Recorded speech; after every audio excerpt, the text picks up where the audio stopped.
চৌধুরী দৌলত মোহাম্মদ জাফরি, সভাপতি all ব্রডকাস্টার্স community. বক্তব্য নিয়ে আসবেন আজকের অনুষ্ঠানের প্রধান বক্তা জনাব দৌলত মোহাম্মদ জাফরি।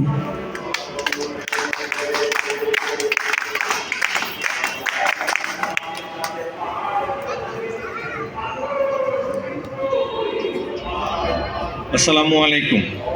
শুরুতে I am really honoured and blessed যে আমাকে এখানে ডাকা হয়েছে। আর যদি একটু রস করে বলি হচ্ছে বিষয়টা হয়ে গেছে আমি আইলাম ভাতকা আমার একটা ভাত খা। আমি এই ধরনের প্রোগ্রামের সাথে একদম ইউজ টু না, এবং এই ধরনের প্রোগ্রামের সাথে ইউজ টু আমাকে একজন অনেক করতে চেয়েছিল, বাট আনফর্চুনেটলি তিনি করতে পারে নাই। আজকে এসে আমি শুধু ওনার কথাই ভাবছি। উনি এই মুহূর্তে ঢাকাতেও নাই। আমার মা বাংলাদেশ গার্লস গাইডের ঢাকা অঞ্চলের সেক্রেটারি, উনি এই মুহূর্তে গাজীপুরে একটা ক্যাম্পে আছে। সো আমি শিওর আম্মু আমার এই দৃশ্য দেখে অবাক হবে যে তার ছেলে স্কাউটসের কোনো একটা প্রোগ্রামে গিয়েছে। So I am really honoured.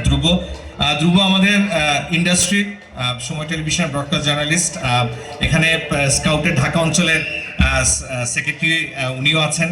আমাদের মাঝে উপস্থিত আছেন বীর মুক্তিযোদ্ধা এবং সময় টেলিভিশনের রুদ্র ভাই। ধ্রুব শুধু তোমার সিনিয়র না, আমারও সিনিয়র রুদ্র ভাই, বাট উনি আমার থেকে বেশি ফিট। রুদ্র ভাই is very much sporty and athletic. আমার একটু পেট বেড়ে গেছে, ওই যে স্কাউট করি নাই কখনো। মা সরি, এবং আপনারা যারা উপস্থিত আছেন আপনাদের কাছে আমি সরি। আসলে স্কাউটের ঐতিহ্য ইতিহাস সেগুলো নিয়ে কথা বলবো না, বরং বলবো যে স্কাউট করলে সুস্থ থাকা যায়, ফিট থাকা যায়, স্কাউট করলে ডিসিপ্লিনে থাকা যায়। সো আমি যেমন স্কাউট করতে পারি না, বাট আপনারা যারা স্কাউট করছেন আপনারা ফিট আছেন, আপনারা সুস্থ আছেন, এবং আপনারা একটা ডিসিপ্লিন দিয়ে যান। এবং আরেকটা ভেরি ইম্পর্টেন্ট কথা, সেটা হচ্ছে সামাজিক দায়বদ্ধতা থেকে আপনারা যত রকম কাজ করেন, আপনাদের যত রকম কার্যক্রম, হ্যাটস অফ টু ইউ। এবং আপনাদেরকে অনেক ধন্যবাদ। বাংলাদেশ স্কাউটস বর্তমানে আমাদের এবিএম সাত্তার সাহেবের নেতৃত্বে যেভাবে এগিয়ে যাচ্ছে, ইনশাল্লাহ সামনে আরও ভালো করবে। আর যে কথা, যেই প্লেসে এসেছি, এক্সেলেন্স ল্যাবরেটরি স্কুল, এই স্কুলটা সম্পর্কে আমি শুধু ফেসবুকে দেখতাম যে এখানকার প্রিন্সিপাল মহোদয়, আমার ছোট ভাই ধ্রুব ফেসবুকে এই অ্যাক্টিভিটিসগুলো দিত, এবং আমি প্রায় এই স্কুলটা ফলো করতাম। এবং একটা জিনিস আমি সত্যি খুব ভালো লাগলো যে এখানে এক্সট্রা ক্যারিকুলাম অ্যাক্টিভিটিসে ভালোভাবে এমফাসাইজ করা হয়, যেটা ঢাকা শহরের অন্যান্য স্কুলে আমরা এরকম দেখি না। সো এই এক্সট্রা ক্যারিকুলাম অ্যাক্টিভিটিস চলমান থাকলে আমরা আসলে বেটার সিঙ্গার পাবো, ভালো আমরা নৃত্যশিল্পী পাবো, আমরা ক্রিকেটার ফুটবলার পাবো। So the way a excellence laboratory school is going, hats off to the school management, hats off to all the teachers, trainers যারা এটার সাথে আছেন। আর যেটা অলরেডি উপস্থাপক যিনি আমাকে ডেকেছেন যে অল ব্রডকাস্টার্স কমিটির সভাপতি, আমি আসলে 2004-এ প্রথম বাংলাদেশ বেতারের খবর পড়ি, 2004-এ টেলিভিশনে আসি 2009-এ, আর টেলিভিশন ছেড়ে দেই 2019-এ। এদেশের উপস্থাপকদের সাথে মেশা আমার একটা নেশা।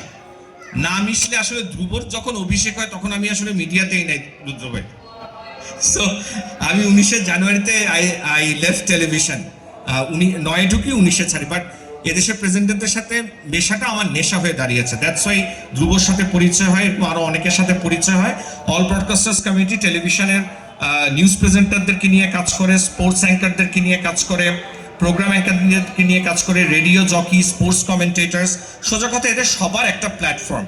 সেই প্ল্যাটফর্ম থেকে যে আমরা খুব ভালো কাজ করে ফেলছি তা না, আমরা চেষ্টা করি to work for the presenters. Bangladesh বা ভারতীয় উপমহাদেশের যেই কালচার, যেই সিস্টেম, এই সিস্টেমের সাথে চলা বা এই সিস্টেমের এগেনস্টে কথা বলা খুব টাফ। তবুও আমি হাসি মুখে বলতে পারি, হাসি মুখে রস করতে থাকি। আর তাই আমার একটা স্ট্র্যাটেজি, আমি যদি টিভি বা রেডিওর বাইরে থেকে অ্যাসোসিয়েশনের লিডারশিপ দিই, তাহলে মানে আমার জন্য ইন্ডাস্ট্রিকে ফেস করাটা খুব ইজিয়ার হয় আর কি রুদ্র ভাই। Thank you. সো আর এখন বিজয়ের মাস। এই মাসে 54 বছর আগে আমরা আমাদের স্বাধীনতা অর্জন করি। বাংলাদেশ সত্য, মুক্তিযুদ্ধ সত্য। 71 আমাদের পরিচয়, 62, 69, 90 আমাদের বিপ্লবী হুঙ্কারের প্রতিধ্বনি। 52 আমাদের শিখিয়েছে মাথা নত করা যাবে না, আর 24 আমাদেরকে বুঝিয়েছে, জানিয়েছে, ডাক দিয়েছে নতুন বাংলাদেশকে কিভাবে আমরা গড়ে তুলব। তাই প্রতিটি আন্দোলন, প্রতিটা বিপ্লবকেই এবং প্রতিটা বিপ্লবী এবং প্রতিটা যোদ্ধাকেই আমরা শ্রদ্ধা জানাই। এখানে আমার সামনে একজন মুক্তিযোদ্ধা উপস্থিত আছেন, আপনাকেও সেলিউট। বাংলাদেশ ভালো থাকুক, শান্তিতে থাকুক, আমরা সবাই ভালো থাকি। ধন্যবাদ।